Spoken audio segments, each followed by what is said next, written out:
छत्तीसगढ़ के सीएम भूपेश बघेल का जशपुर जिले में दौरे का आज दूसरा दिन है, जहां उन्होंने कुनकुरी विश्राम गृह में समीक्षा बैठक के बाद प्रेस वार्ता की, जहां उन्होंने पत्रकारों के सवालों का जवाब दिया। प्रेस वार्ता में सीएम ने छत्तीसगढ़ सरकार की योजनाओं के बारे में जानकारी दी। इसके साथ ही जिले में उठ रही डी लिस्टिंग की मांग को लेकर इसका जिम्मेदार भाजपा को ठहराया। सीएम भूपेश बघेल ने प्रेस वार्ता के दौरान कहा कि भाजपा डी लिस्टिंग की मांग कर जशपुर और छत्तीसगढ़ की शांत फिजा में जहर घोलने का काम कर रही थी। इसके साथ ही जीएसटी क्षतिपूर्ति की मुआवजा राशि की समय सीमा केंद्र सरकार ने 4 साल के लिए बढ़ा दी है, लेकिन जीएसटी क्षतिपूर्ति की राशि छत्तीसगढ़ को नहीं मिली है। केंद्र सरकार इसे बंद करना चाहती है, जिसे लेकर सीएम ने केंद्र सरकार से क्षतिपूर्ति राशि की मांग की है। सीएम भूपेश बघेल ने अग्निवीर मामले पर भी इस देश के युवाओं को छलने वाली योजना बताया और इसे अस्वीकार्य बताया। जशपुर जिले में पर्यटन की अपार संभावनाओं को देखते हुए सीएम ने इस पर विशेष पहल करने के साथ ही जशपुर के पठारी इलाकों में हो रहे सेब की खेती को भी बढ़ावा देने की बात कही है। इससे स्थानीय लोगों को रोजगार एवं उनके आय के साधनों में बढ़ोतरी होने की बात कही। मुख्यमंत्री भूपेश बघेल ने कुनकुरी विधानसभा के लिए करोड़ों के विकास कार्यों का भूमि पूजन और शिलान्यास किया। इसके साथ ही सीएम ने एशिया के दूसरे सबसे बड़े चर्च का दर्शन किया और फिर हनुमान टेकरी जाकर वहां के सौंदर्यीकरण की पर्यटन को बढ़ावा देने की बात कही। कुनकुरी स्थित आत्मानंद स्कूल का भी सीएम ने अवलोकन किया और स्कूली बच्चों के साथ मुलाकात की। के सुरक्षा साथ खिलवाड़ है। सेना जो पूरे दुनिया में भारतीय सेना की अपनी धाक है, उसके साथ खिलवाड़ है। तीसरा, नौजवान जो हमारे जो इस उम्मीद में है कि हमको शासकीय नौकरी मिलेगी, हम भारतीय सेना में जाएंगे, देश सेवा करेंगे और उसके साथ साथ परिवार की भी सुरक्षा मिलेगी। 35-36 साल बाद जब वहाँ से सेना से लौटेंगे तो उसको पेंशन मिलेगा। वो सारे सपने चकनाचूर हो गए। 6 महीने में तो वो मार्च पास्ट भी बराबर सीख नहीं पाएगा, सेना के वर्दी पहनना सीख नहीं पाएगा और उसको आप सीधा से फील्ड में उतार देंगे। 3.5 साल बाद रिटायर हो जाएगा। लोग तो 60 साल में रिटायर होते हैं तो दादा पोता दादा नाना सब बन जाता है। अब ये भूतपूर्व सैनिक शादी करेंगे। 21 साल 17 साल के यदि नौजवान सेना में भर्ती होता है, 4 साल बाद आएगा तो भूतपूर्व सैनिक का कार्ड छपेगा आपके पास। दूसरी बात ये है कि मैंने कल जितनी सभाएं हुई तो किसी डॉक्टर की मांग की, किसी मास्टर की मांग की, तो मैंने पूछा क्या शिक्षावीर भेज दें या चिकित्सा वीर भेज दें। उन्होंने कहा नहीं, पूरा चिकित्सक भेजिए। मतलब इसका मतलब ये है कि ये जो 4 साल की जो नौकरी है उसको कोई स्वीकार नहीं कर रहा है। दूसरी बात ये है कि ये आप लगातार शासकीय जितने भी रेलवे में हो, चाहे सेना में हो, चाहे केंद्रीय जितने कार्यालय, 26 लाख पद खाली। अभी उन्होंने आईएएस अधिकारियों में शुरू किया, उसमें आप सीधा ला रहे हैं किसको, कॉर्पोरेट हाउस से।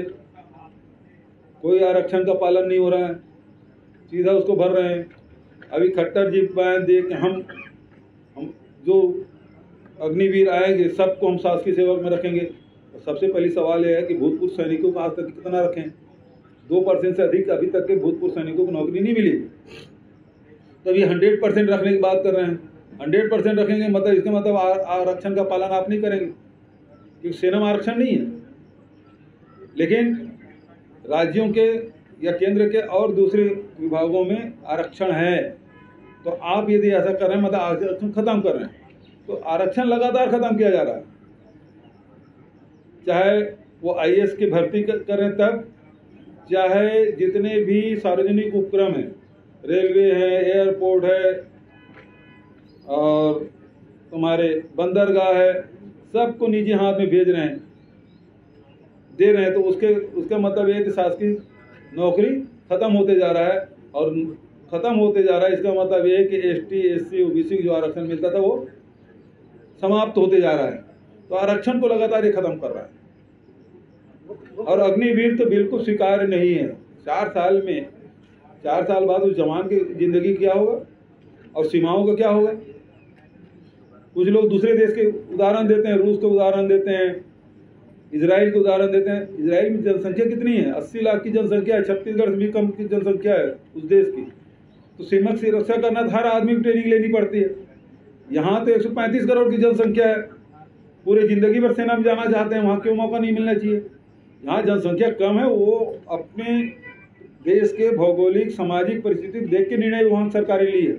यहाँ ऐसी क्या आवश्यकता है? क्या केंद्र सरकार के पास पैसा नहीं रहा सेना भर्ती, नौजवानों भर्ती करने के लिए, उसको पेंशन देने के लिए? पहले वन रैंक वन पेंशन के कारण से कुनकुरी और जसपुर के कार्यक्रम में संशोधन करना पड़ा। आज जसपुर विधानसभा का कार्यक्रम है।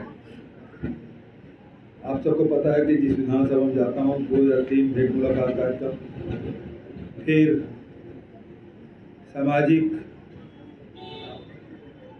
क्षेत्र में काम करने वाले लोगों से शाम को मुलाकात, सुबह दिन भर में जितनी भी जानकारी एकत्रित होती है अधिकारियों को दिशा निर्देश और उसके बाद पत्रकार वार्ता।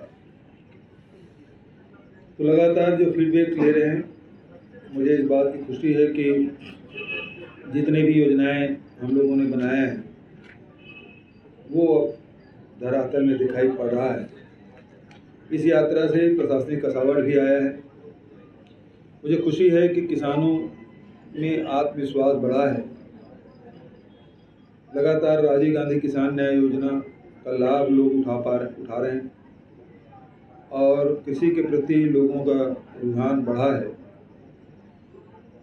आपको स्मरण दिलाऊंगा कि 2017 में जहां 12 लाख किसान थे, अब 2022 में किसानों की संख्या में वृद्धि होके वो 22 लाख पहुंच गया है।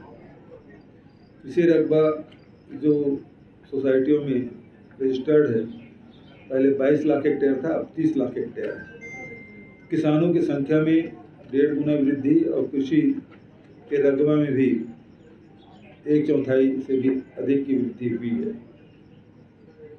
ये बताता है कि किसानों में संपन्नता और उसमें आत्मविश्वास बढ़ा है। उसी प्रकार से गोधन न्याय योजना के माध्यम से गौठान में केवल गोबर खरीदी नहीं बल्कि अन्य गतिविधियां भी, जिसमें मछली पालन है, बकरी पालन है, मुर्गी पालन है, सब्जी का उत्पादन है, मशरूम उत्पादन है और अनेक प्रकार के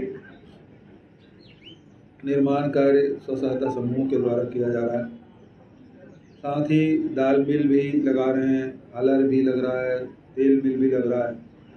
तो इससे महिलाओं के आय में वृद्धि हो रही है और उनका भी आत्मविश्वास बढ़ा है। तीसरी बात है, स्वास्थ्य और शिक्षा के क्षेत्र में भी लगातार हम लोग काम कर रहे हैं। स्वामी आत्मानंद अंग्रेजी स्कूल पहले हम लोग 52 खोले थे, बाद में 71 और हुआ, 121, फिर उसके बाद और डिमांड आई तो फिर वृद्धि की 171 हुआ। अभी लगातार डिमांड बढ़ ही रही है, तो अभी 76 और स्कूल शुरू किए हैं, लेकिन उसमें अब पत्थर गांव के जो स्कूल घोषित किए हैं वो भी छूटा हुआ है। अभी कुनकुरी में भी कुछ और घोषणाएं किए हैं, वो भी अभी छूटा हुआ है, तो उसके लिए और भी उसकी स्वीकृति देनी होगी। तो शिक्षा के क्षेत्र में जो लोगों के जो रुझान है वो निश्चित रूप से स्वागत योग्य है। शिक्षा, स्वास्थ्य और रोजगार, ये तीनों का काम, और खासकर जो जसपुर जो जिला है उसमें पर्यटन के भी बहुत संभावनाएं हैं और बायोडाइवर्सिटी के बहुत से आपको ऐसी चीज़ें मिलेगी जो हिमालय और हिमालय की तराई में जो मिलता है वो सब चीज़ आपके जसपुर ज़िले में दिखाई पड़ता है। उन सब चीज़ों को सहेजने की ज़रूरत है। दूसरा, जितने भी वनौषधि है उसका व्यवसायीकरण किया जाना चाहिए जिससे ग्रामीण जनों को उसका लाभ हो। और तीसरा, यहाँ पर्यटन को बढ़ावा देकर भी, और यहाँ की जो क्लाइमेट है उसमें बहुत सारे फसलें ली जा सकती है, तो उसको ट्रेनिंग भी देने का काम, और ट्रेनिंग के साथ साथ उत्पादन, और उत्पादन के साथ साथ मार्केटिंग की ज़रूरत पड़ेगी। इसके लिए पत्रकार आने दीजिए, पत्रकार है। अच्छा, उधर से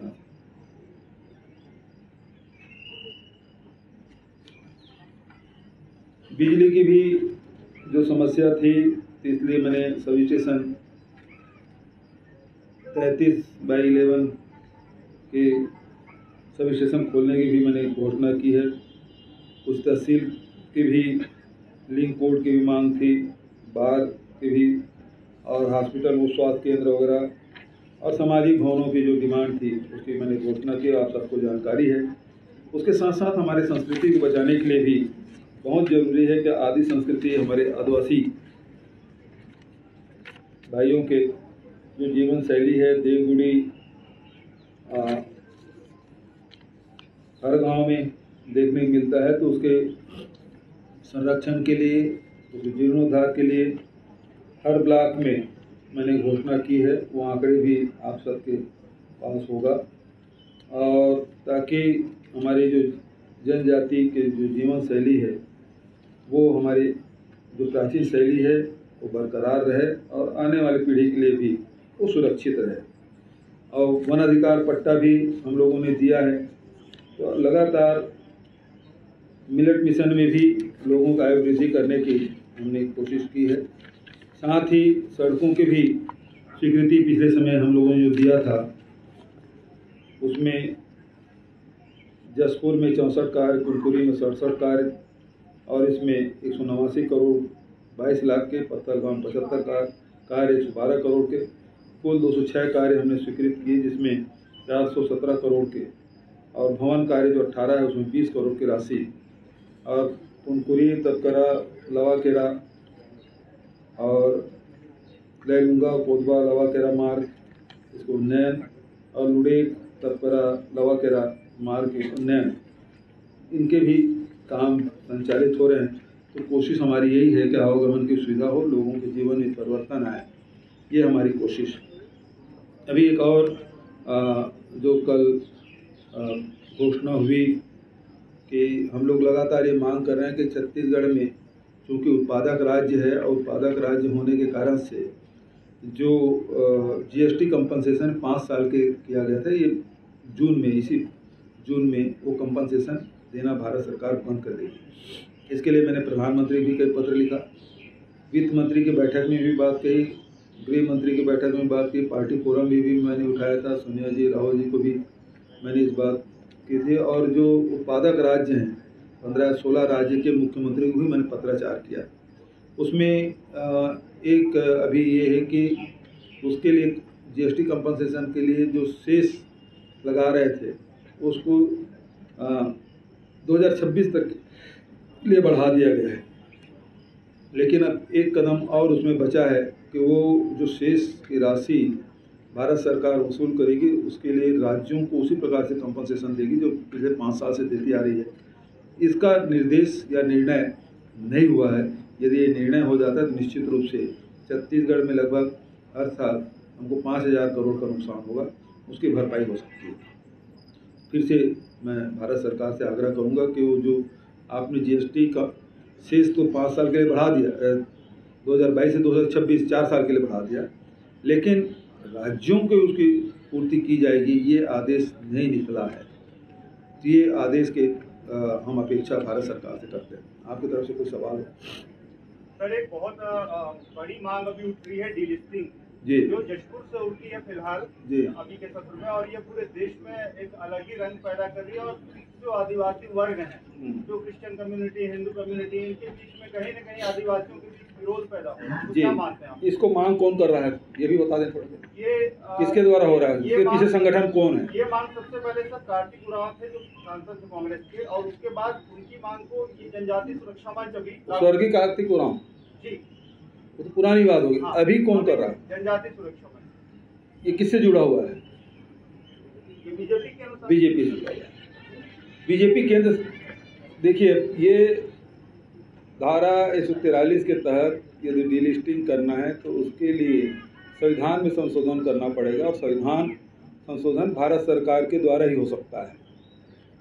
तो ये यदि भारतीय जनता पार्टी का अनुषंगिक संगठन है तो यहाँ लोगों को गुमराह नहीं करना चाहिए। उसको सीधा अपने सांसदों से, अपने मंत्री से, अपने प्रधानमंत्री से, प्रधानमंत्री हम सब के हैं, देश के प्रधानमंत्री से मांग करना चाहिए, न कि जसपुर में आंदोलन करना चाहिए, क्योंकि सरकार उन्हीं की है, सांसद भी उन्हीं के हैं, उनके माध्यम से लोकसभा में क्यों नहीं उठाते?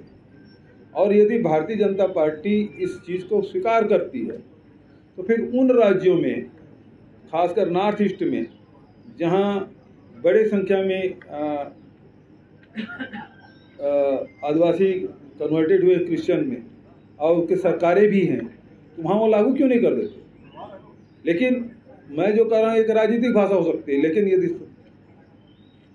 व्यवस्था के दृष्टिकोण से बात करेंगे तो फिर संविधान में संशोधन भारत सरकार ही कर सकती, राज्य सरकारें नहीं कर सकती। और ये अभी ये करके ये राजनीतिक लाभ लेने के लिए ऐसा कर रहा है। तो यदि संविधान में क्या व्यवस्था है कि आदिवासी विशेष दर्जा भारत के संविधान में बाबा साहब अम्बेडकर ने दिया, और अनुसूचित जाति को भी लाभ मिल रहा है आरक्षण का, जनजाति को भी आरक्षण का लाभ मिल रहा है। लेकिन अनुसूचित जाति के लोग यदि धर्मांतरण करते हैं, दूसरे धर्म को स्वीकार करते हैं, तो फिर उसको वो लाभ नहीं मिलेगा। लेकिन आदिवासी यदि किसी धर्म को स्वीकार करते हैं तब भी आरक्षण का लाभ उसको मिलता रहेगा। ये व्यवस्था संविधान में है और इसको बदल कोई सकता है तो लोकसभा में बदला जा सकता है, भारत सरकार बदल सकता है। तो मैं यहाँ के लोगों से कहना चाहूँगा, यहाँ की शांति भंग करने की कोशिश न करें, इससे किसी को भला नहीं होने वाला है, नुकसान ही होगा। और यदि आप चाहते हैं तो संविधान में संशोधन कराना चाहते हैं, सरकार आपकी है, आप करवाएं। लेकिन एक बात का ध्यान रखें, यदि ये क्लास हटता है तो यदि वो आदिवासी किसी भी धर्म को अपनाता है तब भी वो नुकसान रहेगा, क्योंकि आदिवासी वो किसी धर्म के श्रेणी में रखा नहीं गया। न वो हिंदू है, न मुसलमान है, न क्रिश्चियन है, न सिख है, न बौद्ध है,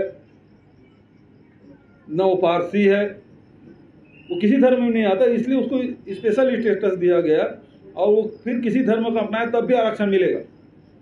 इस प्रकार की व्यवस्था है। अब आदिवासी यदि किसी धर्म को अपनाया और डीलिस्टिंग करे तो जो केवल क्रिश्चियन धर्म अपना रहे हैं उसी भर की डीलिस्टिंग होगी, ऐसा नहीं होगा। फिर दूसरे धर्म भी अपनाएंगे, सिख बनता है, ईसाई बनता है, मुसलमान बनता है, हिंदू बनता है, पारसी बनता है, तब भी वो स्थिति आएगी। यदि चेंज करना है तो भारत सरकार चेंज करेगी, राज्य सरकार नहीं कर सकती। तो भारतीय जनता पार्टी के लोगों से मैं यही कहना चाहूँगा, इस प्रकार के शांति प्रिय प्रदेश में इस प्रकार के उत्तेजना फैलाने का काम न करें।